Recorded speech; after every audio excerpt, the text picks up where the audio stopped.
Welcome to the Moral Marriage Podcast, guys, where we bring it to you real, raw, and uncensored, and anointed. Prayer five. All right. So your perspectives need reality checks. Providing, protecting, being a great dad, being a great guy. They don't work in marriage. I can't wait to talk about this with my wife. Your wife withholding sex from you. I'm Cass. And I'm Catherine. Hey, welcome to the Moral Marriage Podcast. And guys, if you're getting true value, you're inspired, hopefully with faith and not hope, because we came back from the depths of hell and we want to show you a better way.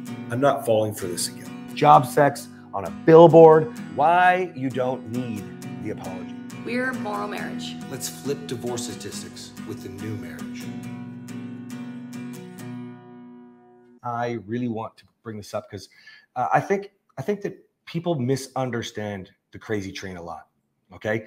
And so this is good because I just talked about the various things that can count towards the crazy train. It doesn't mean crazy. Doesn't mean crazy. It can though. It can definitely mean crazy. I'm going to tell a story. You haven't actually, why don't you start with this example you like to use, the flower, please? And then I'm going to tell a story about something that happened in our home. Okay. Go. This is a perspective thing. So if I'm sitting on one side of the room and Cass is sitting on the other side of the room and there's a flower in the middle. If I see the blooming side, so there's like a pink flower, purple flower, there's some buds. And on the other side, there's lots of, I think you call it foliage. So all kinds of green things, grass going up, all kinds of leaves, and enough that it covers what I can see. So what he can see, if he describes it, he's going to describe the flower as, let's say, a gray flower pot with a bunch of green leaves, and he's going to call it whatever he's going to call it. I'm not a flower person. In the front, I'm going to say, I see a gray pot with a yellow painting on the front, and there's a beautiful pink flower and a beautiful purple flower, and one of them's falling over, and I describe it.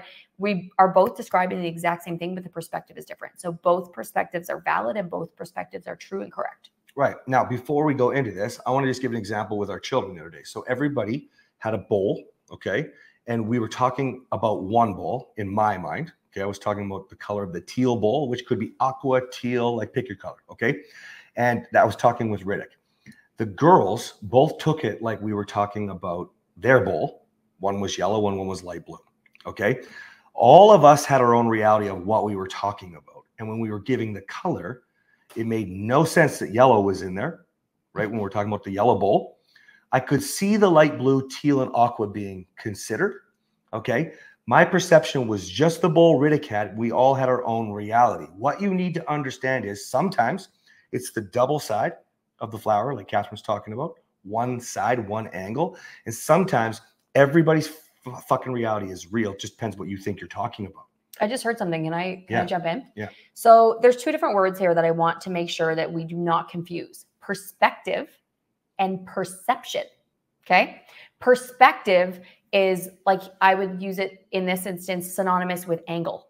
The perspective you have is the viewpoint, the vantage point, the angle. You're seeing things from a different perspective, a different lens. You're looking at it in a different way. Perception is how you perceive and how you understand. So keep in mind that perception and perspective are two different words. And I don't think that we should use them interchangeably. So just be very careful with those. And when you're having conversations with your partner as well, a perspective is seeing things from a different point of view. A perception is a different way of understanding something. Now, that's very valuable. Thank you, Annie. Now, I want you to think about this. Neither the flowers nor the bowls should be anything that we're going to fight about. However, the kids definitely got a little toasty. But that's because everybody wanted to be right about their bowl. Yeah. That's what happens, guys. Emotion gets in the way with your perspectives and your reality. Okay. I'm going to spin this back to a couple episodes ago when we talked about our rules of marriage. And, we don't go out late unless we're together, like ever. This is the first time in a long time that you went out late, I think. Mm-hmm. And if you guys heard that episode, I wasn't out till 4 a.m. Oh, no. Yeah. I was back before midnight. Yeah. And when I got triggered and called my husband, it was at 10:15 when I was getting ready to potentially come home, and I didn't want to come home, which is what triggered me. You can go listen to that episode. Now, okay, perspectives. Okay. I'm holding her accountable for the fact that we said 10:30, she actually said that goes in line with our rules. We didn't talk about the rules that day, right? Her perspective is, I'm allowed to go party if I want to party today. I'm a party girl. Okay. And so you see how emotionally, that's the trigger we talked in that episode. Okay. Emotionally, you start to need to take care of yourself. Okay.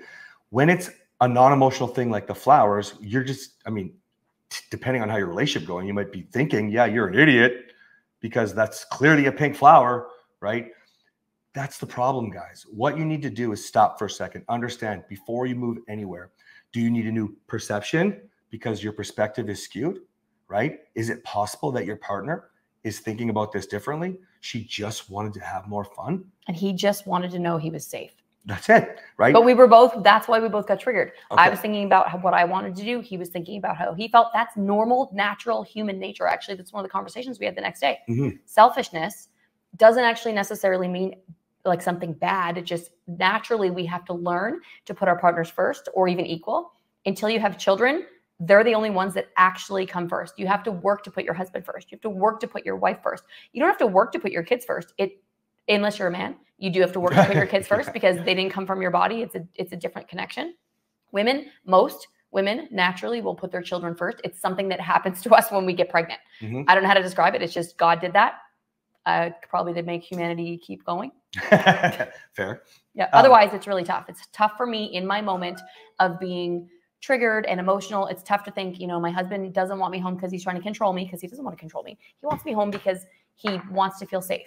And in his moment, it's the same sort of thing. It's hard for him to put me first. It's easier for him, by the way, to put me first than it is for me to put him first. Actually, I wanted you home because we just had such a great date, and then you want to be with me. Yeah, we didn't finish as far as I was concerned, but right. But anyways, so this is what I wanted to go, where I wanted to go with this. All right, when you start your growth journey, you usually start this under the pretense of, oh crap, I'm struggling. At the very least, there's struggles in your relationship. Whatever that is, if it's missing intimacy and we're getting along great, or if it's full on enemies like we used to be, okay? Now, the problem is your perspectives, your realities need to be checked. We will say this time and time again. It's amazing when you can trust your partner. I absolutely trust Catherine. In the moment, it can be hard, but actually, and in the beginning, 9 times out of 10, like I just, okay, thanks, baby. She checks my reality. We're practiced though. In the beginning, it was very difficult. Very difficult. And I had to be a lot more gentle. I had to learn, and I still have to practice on gentleness. It's not one of my strong suits. But in the beginning, it can be difficult. And yeah, go ahead. Let me use an example. There was a stage in our relationship where Catherine said, when you're feeling insecure, okay, my reality's skewed, okay, say to me, I love you. I need to know that I'm safe. I need to know that you love me, okay? Tell me you love me, and then say, but I feel insecure. Or I feel scared. I feel scared, okay? I said to her, this will not work. She was like, not with that tone, though. Oh, yeah, probably not. This will not fucking work. Yeah, that's. I said, I promise you, if you took, because I needed, because of his reactions, I need to first hear, I love you, because he used to react so big and out of control that it would make me feel like he didn't love me, because that's not how I understood love, right? And so tell me you love me first, so that I can, it's going to be one of those things that sets the stage. I love you, and I'm sorry for how I'm about to treat you. He didn't have to say that, but I needed to know, because he could be out of control in that moment. Not could be, but most likely was. I love you and I feel scared. I love you and I feel insecure. And then I'd be like, I promise you, if I'm on any ledge, I will step back and I will bring you off of the ledge too. And it did work for a little while. I think that things just escalated a lot. But here's what it didn't work forever. I think that ebbed and flowed. I mean, now we get to a point. Anyways, we can move past that. I want to go to this. You're blessed if you can trust your partner past the triggers, and you don't both get on that crazy train that Catherine talks about, because you can use your partner. But I'm going to tell you from experience with thousands of couples, you're probably not there yet. So you need backup. You need to get yourself some support, somebody who is in reality, who understands they're not going to drive you away from your partner. They're not going to support and validate you. They're going to say, that sounds about right, if it's true. But otherwise, more than likely, there should be never that's the case. You're right. Your partner's wrong. It should be, well, wait a minute. What else could we be missing here? What else could you have been doing wrong? What else? Like, I'll give you a super, super easy example, because affairs always comes up. Listen, all these things happen, 24 things. 24th is the physical betrayal, okay, on the cascade of betrayal, which means if you're talking to somebody who says, oh, fucking leave her, well, he didn't say to you, hey, what do they say? Oh, fucking leave her. He didn't say, what about the other things? Like, how many times did you turn away from her? you know, and we could work our way up that How many list. times did you yell at her? Yeah, that's right. How many times did you Make her feel unsafe where the phone felt safer. It's reality. Yeah. So if you can understand, you need the right person to check. I mean, obviously that would make sense if you're in our programs because they have the tools and they're moving their relationships forward using tools. This is a stronger ally. Okay. And eventually you'll be able to have the strongest ally, which is your where partner. you can use your partner. Yeah. When you both are on that same playing field of trust, right? But here's the thing, guys.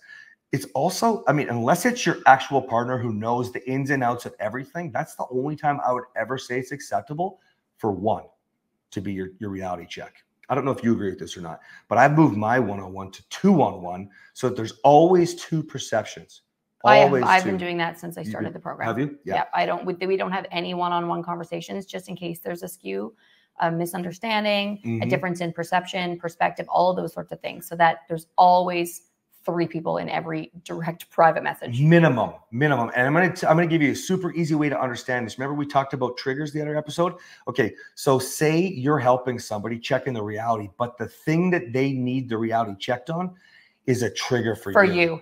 Then you're fucked. Right now, you're both gonna go down the crazy train. This is why it's so important. The only time it can ever be one person checking your reality is if it's your partner and you trust them because they know the whole story. And they've worked, they're healthy. That's right. That's what I was going to say. But you trust them. I wanted to amplify it. Why? Because they've healthy. Done the work. They're healthy. They're in with and you there's on a that track record. In the beginning, you didn't believe me and my reality because we didn't have a track record of me being able to help him through his alternative reality. Now he can actually humble himself, and you can actually see it on his face. It doesn't happen very often when I have to do it, but he actually just soaks it in. His face changes, he soaks it in, and he thinks about it. Whereas in the beginning, it was really difficult for him to take. But we've been married. It'll be 10 years on our next anniversary. There's a track record there of him knowing that he can trust me. Now, can I bring up something funny? Yeah. So in his narc out a couple months ago now, he tried to use the line that I use. We both know that's not true. On me, but he was in the middle of a narc out. And so because I was as cool as a cucumber during the narc out, I still talk to my clients about it. Like, it's not your goal to do that in the beginning. It's always your goal, but you have to give yourself time before you stop being reactive. And then you start just being super cool, because then your partner can't hold anything over your head the next day because you didn't do anything wrong. Right. And you stayed cool. And when that happens, I still think it's kind of funny that during your narc out, you use that. Is like, it just makes my heart laugh. But, so when you guys are working on this, you need to have the track record, you need to have the trust, and then one of you, it needs to recognize that the other person is very triggered, and you need to make sure that you don't get triggered. Because if I were to be triggered in that narc out, then we would have, rewinded 7 years ago when we were both on the crazy train every day. Yeah, that's a really great way to put it. Yeah. You guys got to always move it forward. So take this as a very valuable lesson, please. Secure yourself with the right people. Yes. For reality checks. Don't just assume you can trust your partner, but also don't just assume you're trustworthy. Because your reality. And also don't assume that you can't. That's because right, yeah. I always tell my clients, one person is going to be more emotionally mature than the other person. That's going to be the person that I'm working with. So if I'm working with a woman, I'm going to say, you are expected to be the more emotionally mature person because you're the one that is doing the work. When it comes to compromise, the more emotionally mature person makes more of the sacrifice, makes more of the compromise, but both people still need to do it. But you need to influence, inspire, and train your partner to be able to get to that level with you through mercy and grace and love and empathy and gentle reality checks. And you need to trust yourself, because when you can trust yourself, that's how you can influence your partner to be able to come along with you on the journey that you are on. And emotional maturity is a really big piece of it. Yeah. And I don't go into all that emotional maturity with men because they're men, but I'll just say, I don't care what's fair. I care what works. Your wife's going to fucking let it go. Let the feelings out. Just run into the side of your car. Okay, let it happen. Love her through it. Be patient. Metaphorically run into the side of the car. Yeah, metaphorically. Yeah. You're a big bad race car. She's going to run inside of you. Okay. So here's the thing. As long as you are moving yourself forward and you are being patient with your partner in those realities, don't just get skewed on your own, because that's where you start to be defensive. Okay. Handle it more like Catherine was just talking about, where it's just gentle. It's so gentle. I can't stress this enough, especially if you're a more struggling relationship. Okay. All right, guys. We'll see you next time. Bye.